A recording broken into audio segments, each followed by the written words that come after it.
Everyone, अस्सलाम वालेकुम, नमस्ते, सत Shri Akal and Jai Shri Ram. Welcome back once again. मैं हूं Saima Peerzada and you watching Saima Peerzada reaction channel. So guys, आज की वीडियो पे हम रिएक्ट करने वाले हैं। वीडियो का टाइटल होने वाला है why the world respects India but not Pakistan. So ये एक एनालिस्ट जो है वो पाकिस्तान की मीडिया है जो कि पाकिस्तान और इंडिया के बारे में डिस्कस कर रही है, एनालाइज कर रही है, और इस वीडियो को आज हम देखेंगे। सो बिना देरी के चलते हैं सो वीडियो की तरफ रिएक्ट करते हैं। सो अच्छी लगे तो लाइक कीजिएगा, शेयर कीजिएगा एंड सब्सक्राइब नहीं किया चैनल को तो सब्सक्राइब भी कर लीजिएगा। सो हियर वी गो।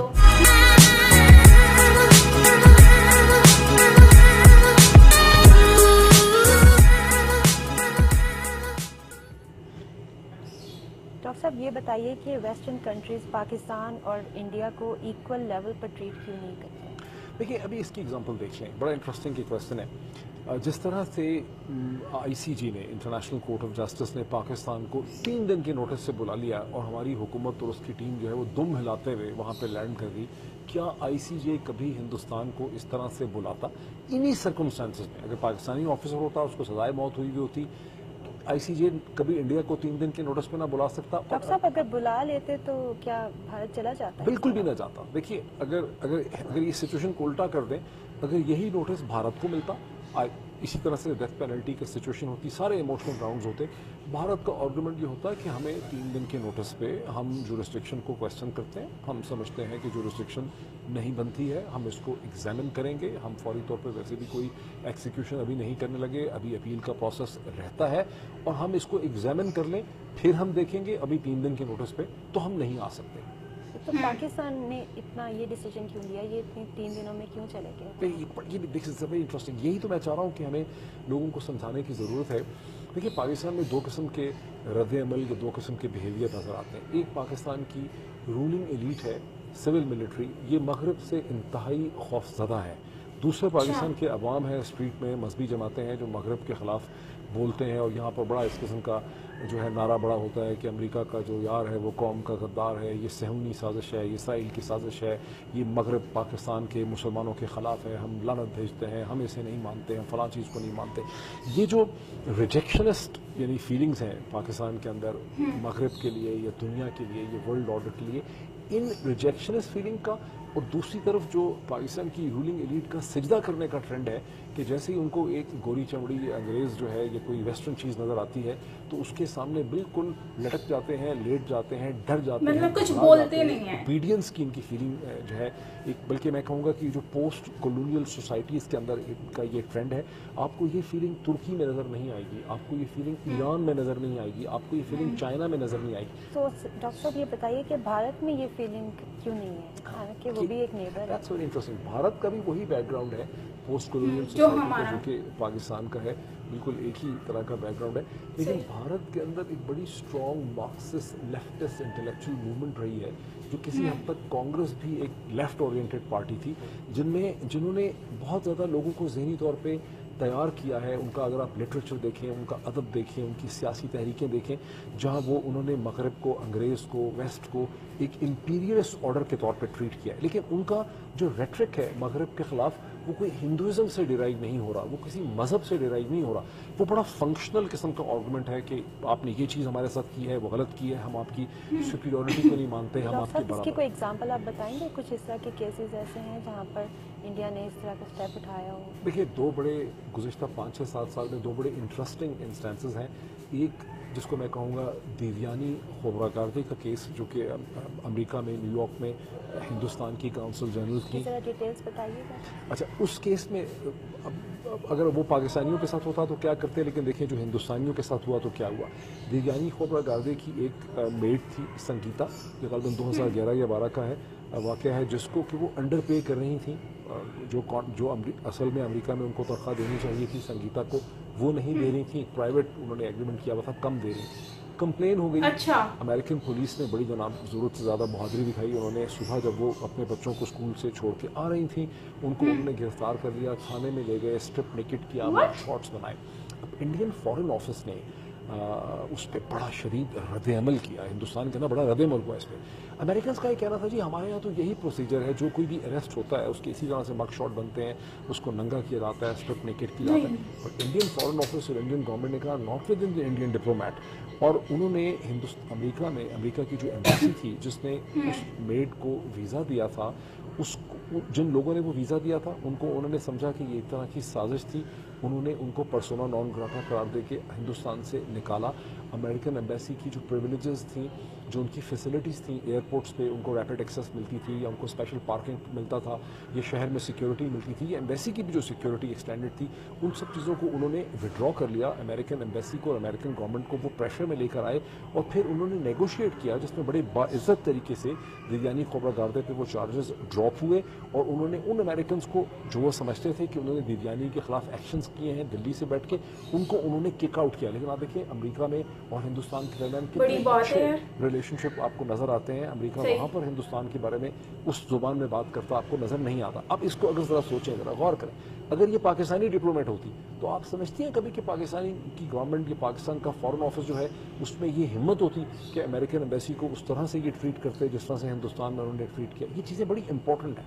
एक और वाकया भी है गालिबन इटालियन एम्बेसडर का, उसके बारे में बताइए। वो इससे भी ज़्यादा इंटरेस्टिंग है। देखिए जब 2 इटालियन जो गालिबन मरीन थे उन्होंने फायरिंग की केरला में, जिसमें केरला के 2 फिशरमैन जो हैं उनकी डेथ हो गई, वो अरेस्ट हो गए। जब वो अरेस्ट हुए अभी कोर्ट ट्रायल पेंडिंग था कि इटालियन गवर्नमेंट ने ये कहा कि जी हमारे यहाँ इनको आने दें इलेक्शन के लिए, और बहाने से, और बल्कि ये हुआ कि इटालियन जो एम्बेसडर थे उन्होंने कहा कि मैं अंडरटेकिंग देता हूँ कि जब भी इनको ट्रायल की ज़रूरत होगी तो ये इटालियन जो मरीन्स हैं ये वापस जो है आ जाएंगे, ट्रायल स्टैंड करेंगे। और इटालियन एम्बेसडर ने अंडरटेकिंग दे दी। हिंदुस्तान की सुप्रीम कोर्ट ने उस अंडरटेकिंग को एक्सेप्ट किया और उन्हें जाने दिया।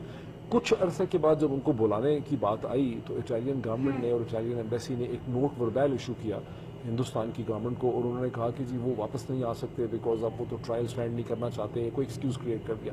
उस पर इंडियन सुप्रीम कोर्ट ने ये कहा कि इटली के जो एम्बेसडर हैं हिंदुस्तान में उनको रिस्ट्रेन किया जाए, उन्हें हिंदुस्तान से बाहर जाने की इजाज़त नहीं है। वो किया गया था, बिल्कुल किया गया बाकायदा। मार्च में 2013 में मैं समझता हूँ ये वाक़या है, ऑर्डर्स इशू हो गए, इटालियन एम्बेसडर को डिटेन कर दिया गया, वो उनके पासपोर्ट ले लिया गया, वो हिंदुस्तान छोड़ के नहीं जा सकते थे।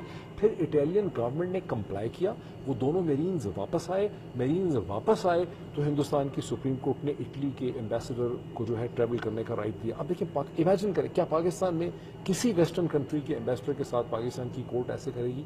नहीं कर सकेगी। लेकिन ये वो एसेंशियल चीज़ें हैं in terms of decision making जो आपको global order this is I will call calculated defines, आपको अंडरस्टैंडिंग भी मिलती है।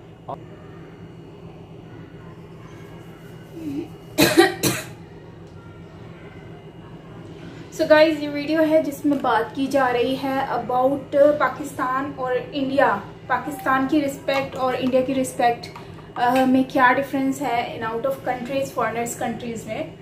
तो सबसे बड़ी बात तो मैं एक ये कहूँगी कि मैं सीरियसली शॉक्ड हो गई कि एक फीमेल जो है उनको अरेस्ट करने के चक्कर में भारत ने जो है वो यूएस को जो है वो उनको कहा कि ठीक है आप लोग ये कर रहे हो ना, तो उन लोगों ने अपना आप दिखाकर अपना एटीट्यूड उनको दिखाया कि हम लोग क्या कर सकते हैं। उन्होंने उनकी एजेंसी के ऊपर इतना प्रेशर डाला कि उनकी सिक्योरिटी हर चीज़ उनसे छीन ली गई, मतलब उनको टेक डाउन कर दिया, क्योंकि उनके ऊपर प्रेशर डालना था कि वो हमारा जो आम लोग हैं उनके साथ जो मिसबिहेव किया जा रहा है उनको ख़त्म कर दिया, उनको छोड़ा जाए, वो भी बाइज्जत।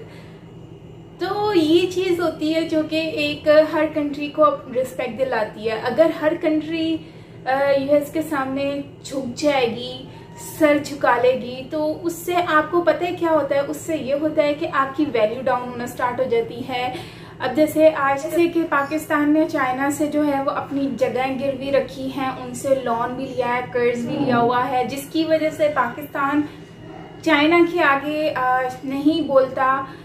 जैसे कि पेंडेमिक का इशू आया था उस टाइम पर भी नहीं कहा था।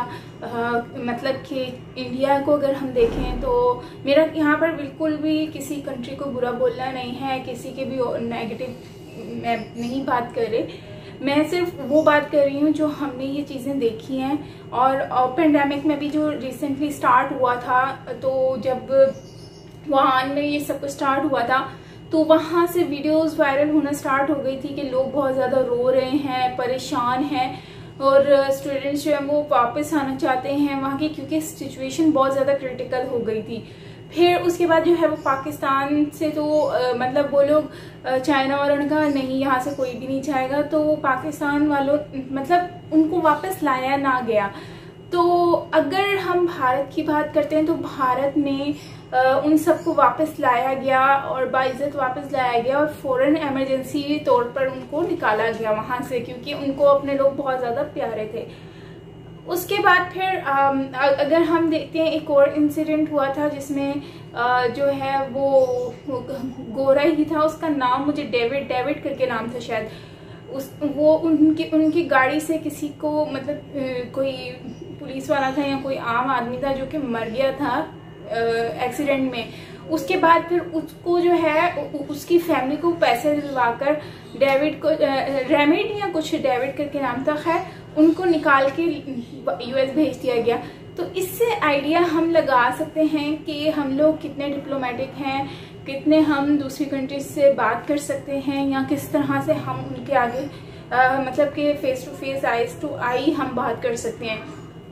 सेम वैसे ही अगर हम भारत की बात करते हैं तो भारत ने बहुत कुछ किया है, भारत की चीज़ें हमें देखने को मिलती हैं।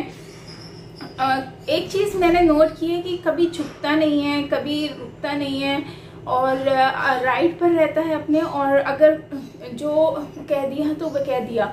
तो ये सारी चीज़ें होती हैं। अब इटली का वो बंदा देख लें, इटली वाले को भी इन्होंने क्या किया कि रोक दिया जब तक इनके अपने बंदे वो वापस ना आ गए। और मतलब इस तरह की सारी चीज़ें जो हमें देखने को मिलती हैं, जिससे हमें आइडिया होता है कि एक्चुअली हम लोगों को कितना हमें फ़र्क है। आज़ादी से पहले हम लोगों में कोई फ़र्क नहीं था, लेकिन आज़ादी के बाद हम में बहुत ज़्यादा फ़र्क आ गया है। और यही चीज़ है कि हम लोग जो हैं वो सिर्फ एक ही चीज़ सोचते हैं कि हम जो हैं वो हम लोग पाकिस्तानी हैं, हम लोग मुस्लिम हैं, लेकिन हम ये सब तो ठीक है, लेकिन उसके साथ पूरी दुनिया में अगर आपको सर उठाकर जीना है तो उसके लिए आपको अपने आप को बनाना होगा, और इस तरह का खुद को रेडी करना होगा कि किसी के आगे अगर सही पर आप हो तो किसी के आगे झुको मत। ये सारी चीज़ें होती हैं। और आज भी ब्रिटिश जैसे 1947 के टाइम पर ब्रिटिश दौर था, उस तरह का मुझे अब भी फील होता है कि शायद अब भी ऐसा ही है, मतलब वो लोग जैसा कहते हैं वो वैसा होता है। लेकिन मैं एक चीज़ कहूँगी कि पाकिस्तान ने अफगानिस्तान के टाइम पर जब तालिबान नहीं आया था, तो उस टाइम पर पाकिस्तान ने इनको अलाउ नहीं किया था यूएस को कि आप जो हैं आएँ और हमारे यहाँ पर हम आपको अड्डे दे रहे हैं, वहाँ पर उनको मना कर दिया गया था। इस चीज़ को मैं अप्रिशिएट करती हूँ कि चलो ये चीज़ अच्छी थी कि उन्होंने अड्डे वगैरह नहीं दिए। अड्डे इसलिए मैं अप्रिशिएट करती हूँ कि चलो उनकी कोई बात तो मना की, वरना हर बात पे ही जो है वो एक्सेप्ट कर लेते हैं। तो इस बात से ये थोड़ा आइडिया हुआ कि मना भी कर सकते हैं उनको और जवाब भी दे सकते हैं। सो बाकी ये है कि आपका ओपिनियन क्या है वो आप मुझे शेयर कीजिएगा कमेंट सेक्शन में, हम उस पर भी रिएक्ट करेंगे। लिंक आप शेयर कर सकते हैं इस वीडियो के कमेंट सेक्शन में, और इसके अलावा इंस्टाग्राम की आईडी पर जैसे और लोग भी सजेशंस देते हैं, सो हम उस पर ज़रूर रिएक्ट करेंगे। सो गाइज ये थी हमारी आज की वीडियो। आई होप कि आपको अच्छी लगी होगी। अच्छी लगी और लाइक कीजिएगा, चैनल पर न्यू है तो सब्सक्राइब कीजिएगा, और अपना ओपिनियन देना बिल्कुल मत भूलिएगा। मुझे आपके ओपिनियन का इंतजार रहेगा। सो मिलते हैं नेक्स्ट वीडियो के साथ। टिल देन टेक केयर, बहुत सारा ख्याल रखिएगा। Bye bye.